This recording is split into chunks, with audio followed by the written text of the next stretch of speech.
उत्तराखंडमधील डेहराडूनमध्ये मागील काही काळापासून मद्य विक्री करताना अतिरिक्त किंमत आकारली जात असल्याचे प्रकार वारंवार समोर आले आहेत. मद्यासाठी अधिक किंमत मोजावी लागत असल्याच्या अनेक तक्रारी आल्यानंतर जिल्हाधिकारीच एका मद्य विक्री करणाऱ्या दुकानात पोहोचले. त्यानंतर जे काही घडलं त्याचा फटका या दुकानदाराला बसला. डेहराडूनचे जिल्हाधिकारी नवीन बन्सल यांनी बुधवारी रात्री अचानक मद्य विक्री करणाऱ्या दुकानांना भेट दिली. येथील ओल्ड मसुरी रोड बरोबरच राजपूर रोडवरील मद्य विक्री करणाऱ्या दुकानांमध्ये जिल्हाधिकारी बन्सल ग्राहक म्हणून गेले.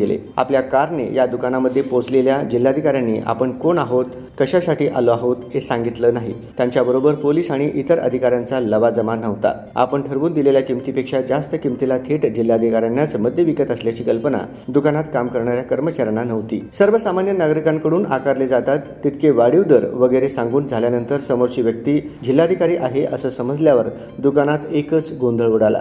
जिल्हाधिकाऱ्यांनी या दुकानदाराला 50,000चा दंड ठोठावला. हा दुकानदार 660 रुपयांची मद्याची बाटली 680 रुपयांना विकत होता. अशा प्रकारे सर्वच कंपन्यांचे मद्य अतिरिक्त किमतीला विकलं जात असल्याचं लक्षात आल्यानंतर जिल्हाधिकाऱ्यांनी 50,000चा दंड दुकानदाराला ठोठावला. वाढीव दरात दारू विकून बाटली मागे अतिरिक्त 20 रुपये कमावण्याच्या नादात या दुकानदाराला 50,000चा फटका बसला. जिल्हाधिकाऱ्यांच्या या पाहणी दरम्यान दरपत्रकामध्ये दुकानदारांनी फेरफार केल्याचं दिसून आलं. डेहराडूनचे जिल्हाधिकारी म्हणून नियुक्त झाल्यापासून नवीन बन्सल हे त्यांच्या हटके स्टाईलसाठी प्रसिद्ध आहेत. मध्यंतरी त्यांनी डेहराडूनमधील सरकारी रुग्णालयाला अचानक भेट दिली होती. त्यावेळीही त्यांनी आपली खरी ओळख लपवलं होतं. त्यांनी तेथील गोंधळापासून यंत्रणेला सुधारण्यासंदर्भातील इशारा दिला होता.